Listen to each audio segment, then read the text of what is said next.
వస్తున్నాడు అబ్బాయి వస్తున్నాడు. నేనా సార్? రా, నీతో పనుంది. సార్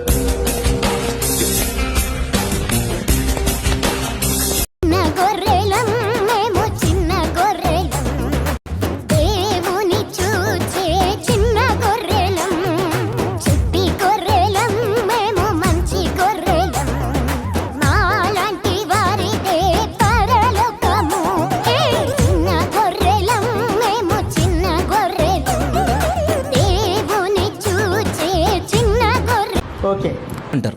మేము గొర్రెలమే కదా. అది కాదు చెప్పండి. ఎవడండి బాబు ఆయన అదమని చెప్పేసుకుంటున్నాడు. ఆయన గురించి ఆయన తెలిసినంత మనకు తెలియదు కదండి. ఎప్పుడు వచ్చావు చెప్పు. చెప్పకపోతే చెప్పిస్తా. ఎప్పుడు వచ్చావు చెప్పాలి నువ్వు. ఇక్కడ నేను మూడైనా సరే నువ్వు చెప్పాలా, లేకపోతే ఒప్పుకోను.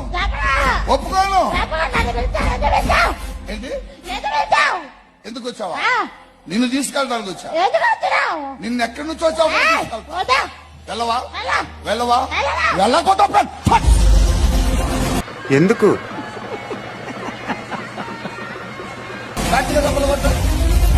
ఎక్కడ కాలేదు చెప్పండి.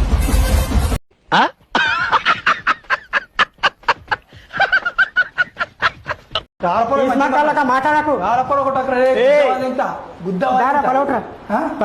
తిరుగు మరి వెనక తిరుగు పలవట దిగే. ఓకే ఒక పెద్ద గుడి చేసినాం. గుడిసెన ఊకి అందరం పట్టుకొని ఆ పిల్లలు ఇట్లాంటి స్తంభాలే పట్టుకొని వేసిన వాళ్ళు ఈ గుడిసె బిల్డింగ్ అవును కాక, ఈ గుడిసె బిల్డింగ్ అవును కాక అని పడికే వాళ్ళం. అది జరిగింది ఏం తెలుసా? 22 పిల్లర్ల ఈ స్తంభాలది 24 పిల్లర్ల బిల్డింగ్ అయింది. బొట్టు పెడతారా నాకు కొడకెళ్ళారా? ఆడోళ్ళు బొట్టు పెట్టుకుని తిరిగారంటే ఒక అర్థం ఉందిరా. మగాళ్ళు బొట్టు పెట్టుకుని తిరుగుతున్నారు. ఎవడరా మీకు మొగుడు? నాకు తెలియక అడుగుతాను. ఎవడరా మీకు మొగుడు? మగాళ్ళకు బొట్లు పెడతారు. అయ్యి బాబోయ్, పిచ్చి బాగా ముదిరిపోయిందిరా మీకు. విపరీతంగా తేనెటీగలు వచ్చేసాయి ఇంట్లోకి. అవి వచ్చినాయి 10, 20, 30, 40 అలా ఒక పెద్ద తిట్టగా మారిపోతుంది. అయితే అమ్మకు ఫోన్ చేసి, అమ్మ ఇట్లా తేనెటీగలు వచ్చాయి, నాకేమో భయం వేస్తుందమ్మా అంటే, అమ్మ నది పిచ్చిదానా ప్రార్థన చేస్తే అవే పోతాయి అమ్మా అన్న. వెంటనే ఏం చేశానంటే అన్నయ్య ప్రార్థన చేసి ఆయిల్ ని వాటర్ లో కలిపి ఆ నైట్ ప్రార్థన చేసుకుని ఆ నీళ్ళని ఇంటి చుట్టూ చల్లి వెళ్ళి ధైర్యంగా పడుకున్నాం అందరం పిల్లలందరం. ప్రొద్దుటి పూట వెళ్ళి చూడగానే అవి లేదమ్మా నీ ప్రార్థన మేము విన్నాం, మేము వెళ్తున్నాం అని మా ముందే అవన్నీ గుంపులుగా వెళ్ళిపోయాయి. ఇంకా ఆలస్యం చేయకుండా మీ అందరిని పిచ్చి ఆసుపత్రికి తోలేయాలరా. ఏంటి ఇదే? మంచి కట్టుబాట్లు సార్. విగ్రహార్పితములు తినద్దు.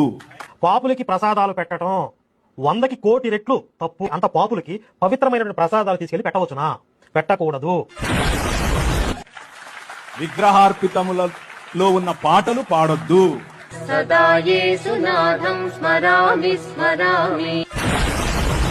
విగ్రహార్పితములైన నాట్యం చెయ్యొద్దు.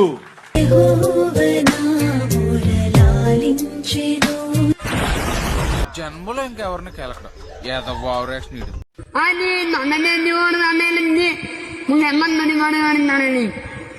అడే ఉన్నాడు రాడు.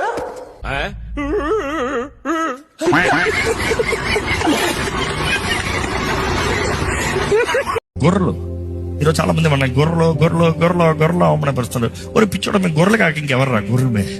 ఆదివారం వస్తే కోసుకు తినే దాటినే కదరా. అదే కదా చెప్తే ఎనరు ఇగోలు.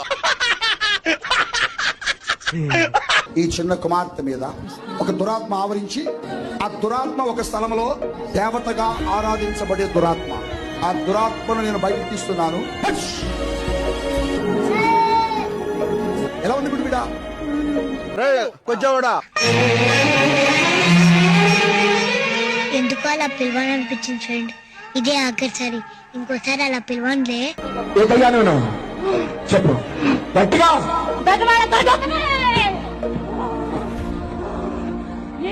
యేసుక్రీస్తుని ఎవడన్నా ఇలా దయ్యంగా చిత్రీకరిస్తే మీకు ఎలా ఉంటది? బాధేదా? కోపం రాదా? నిజానికి నిజమైన హిందువు కానీ, నిజమైన క్రిస్టియన్ కానీ, నిజమైన ముస్లిం కానీ ఏ ఒక్క రిలీజన్ జోలికి వెళ్ళడం. వాళ్ళ రిలీజన్ గురించి వాళ్ళు చెప్పుకుంటారు, వాళ్ళ రిలీజన్ ఉన్నంత పాటిస్తారు. కానీ ఇలాంటి వాళ్ళు మాట్లాడటం వల్ల మత భేద వాళ్ళు మత గొడవలు వస్తుంది. కారణం ఎవరు? ఇలాంటి వాళ్ళు. వీళ్ళు నిజానికి నిజమైన క్రిస్టియన్స్ కానీ, నిజమైన హిందువులు కానీ, నిజమైన ముస్లిం కానీ ఎవరు ఇలాంటి వాళ్ళు